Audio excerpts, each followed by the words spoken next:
With profound humble gratitude and love to all venerated enlightened masters, we bow to the Almighty in soulful gratefulness for gifting us with their holy blessed presence.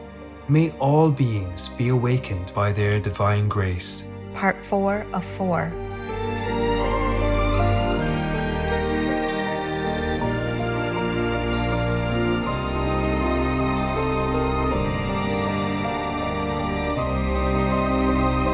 Etc. Be vegan, make peace, do good deeds, heaven Godspeed. Our programs offer many languages. Please visit suprememastertv.com/schedule. Nothing is hidden from God, as Elihu says, for his eyes are upon the ways of humans, and he sees all their goings. There is no darkness nor shadow of death, where the workers of iniquity may hide themselves. Please continue watching to hear the wisdom of medieval Jewish philosopher Rabbi Moses Maimonides, vegetarian. The livestock sector is currently the single major driver of habitat loss and degradation, which is, in its turn, a leading cause of species decline and extinction worldwide. Nicholas Carter, vegan.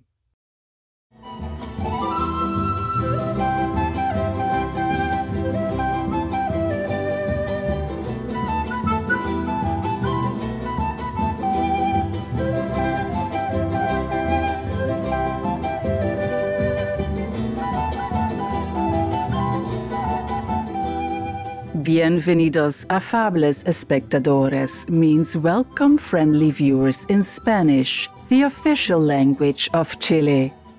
I am Rita. The considerate Chileans help out both people and animal friends in need and walk with you on the vegan path, showing compassion towards all living beings. May Earth be blessed with world vegan, world peace in the very near future.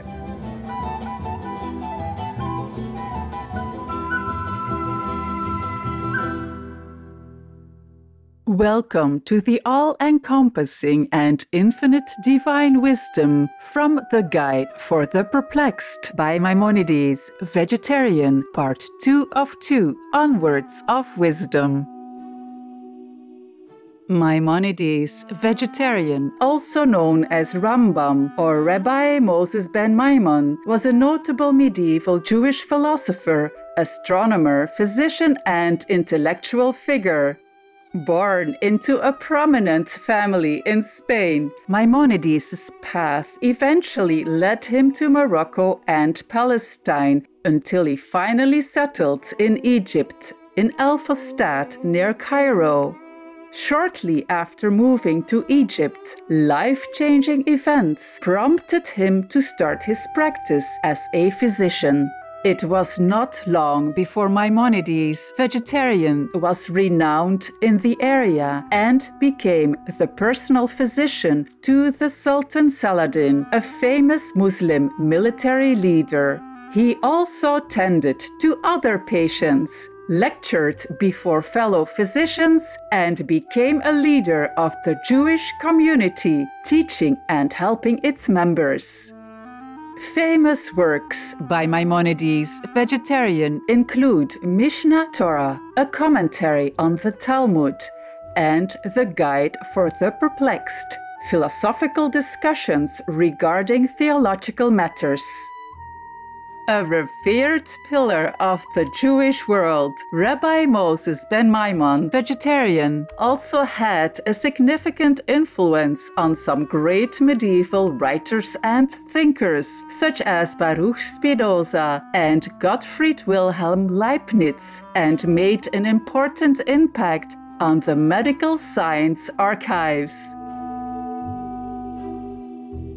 Let us continue with excerpts from Part 3, Chapters 22 and 23 in Rabbi Moses ben Maimon's book, The Guide for the Perplexed, regarding divine wisdom. Part 3, Chapter 22. The strange and wonderful book of Job treats of the same subject as we are discussing, conceived for the purpose of explaining the different opinions which people hold on divine providence. That which is related of him is an experience of frequent occurrence, is a source of perplexity to all thinkers, and has suggested opinions on God's omniscience and providence.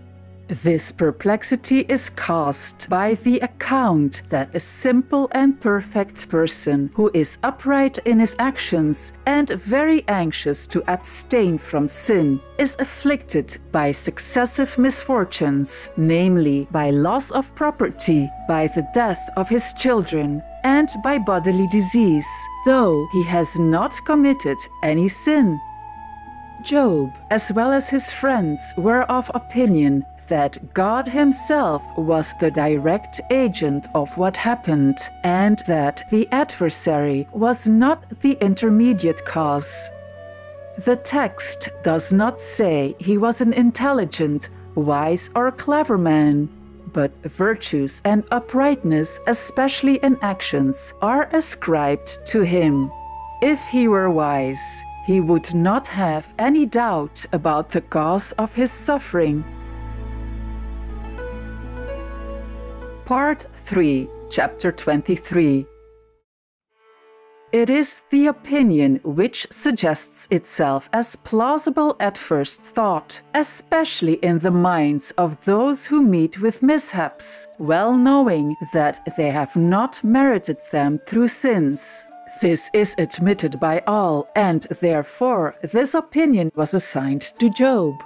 But he is represented to hold this view only so long as he was without wisdom and knew God only by tradition, in the same manner as religious people generally know him. As soon as he had acquired a true knowledge of God, he confessed that there is undoubtedly true felicity in the knowledge of God. It is attained by all who acquire that knowledge, and no earthly trouble can disturb it.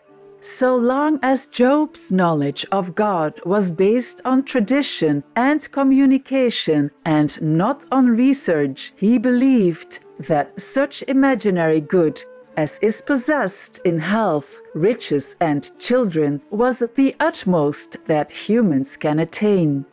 This was the reason why he was in perplexity. This is also the meaning of his words. I have heard of thee by the hearing of the ear, but now mine eye sees thee.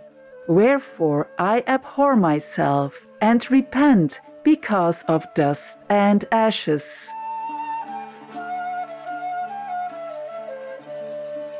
Another idea, which is specific to Elihu, is contained in his metaphor of the angel's intercession. It is a frequent occurrence, he says, that a person becomes ill, approaches the gates of death, and is already given up by their neighbors. If then an angel of any kind whatever intercedes on their behalf and prays for them, the intercession and prayers are accepted. The patient rises from their illness, is saved, and returns to good health. This result is not always obtained. Intercession and deliverance do not always follow each other. It happens only twice or 3 times. He says, surely God speaks in one way, yea, in 2 ways, yet humans perceive it not. In a dream, in a vision of the night, when deep sleep falls upon them, in slumberings upon the bed.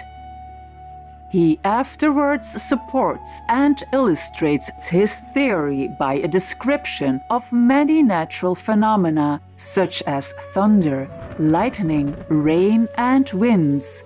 With these are mixed up accounts of various incidents of life. Elihu likewise derives instruction from the nature of various kinds of animals. Thus he says, he teaches us through the beasts of the earth, and makes us wise through the fowls of heaven. He dwells longest on the nature of the Leviathan, which possesses a combination of bodily peculiarities found separate in different animals, in those that walk, those that swim, and those that fly. The description of all these things serves to impress on our minds that we are unable to comprehend how these transient creatures come into existence, or to imagine how their natural properties commenced to exist, and that these are not like the things which we are able to produce.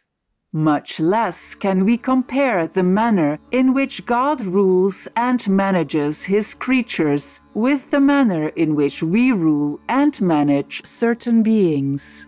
We must content ourselves with this and believe that nothing is hidden from God, as Elihu says, "For his eyes are upon the ways of humans, and he sees all their goings. There is no darkness nor shadow of death where the workers of iniquity may hide themselves." But the term management, when applied to God, has not the same meaning which it has when applied to us. And when we say that he rules his creatures, we do not mean that he does the same as we do when we rule over other beings. The term rule has not the same definition in both cases. It signifies two different notions which have nothing in common but the name. In the same manner as there is a difference between works of nature and productions of human handicraft, so there is a difference between God's rule, providence, and intention in reference to all natural forces, and our rule, providence, and intention in reference to things which are the objects of our rule, providence, and intention. This lesson is the principal object of the whole book of Job. It lays down this principle of faith and recommends us to derive a proof from nature that we should not fall into the error of imagining his knowledge to be similar to ours, or his intention, providence, and rule similar to ours. When we know this, we shall find everything that may befall us easy to bear, and our fate will increase our love of God. For more information, please visit all.libertyfund.org. Continue to make war? Hell is smiling on you. Charming viewers, it was a joy that you could join us for today's Words of Wisdom. Coming up next is breakdancing, a fun and exciting dance form, right after noteworthy news. May the celestial melodies and light guide you towards eternal peace and happiness. Be vegan, make peace. Do good deeds, hell not rich. Our programs offer many languages. Please visit suprememastertv.com/schedule and suprememastertv.com/WOW. Nos programmes offrent plusieurs langues. Veuillez visiter suprememastertv.com/schedule et suprememastertv.com/WOW. Nuestros programas ofrecen varios idiomas. Visiten suprememastertv.com/schedule y suprememastertv.com/WOW. Unsere Sendungen bieten viele Sprachen. Gehen Sie auf suprememastertv.com/schedule und suprememastertv.com/WOW.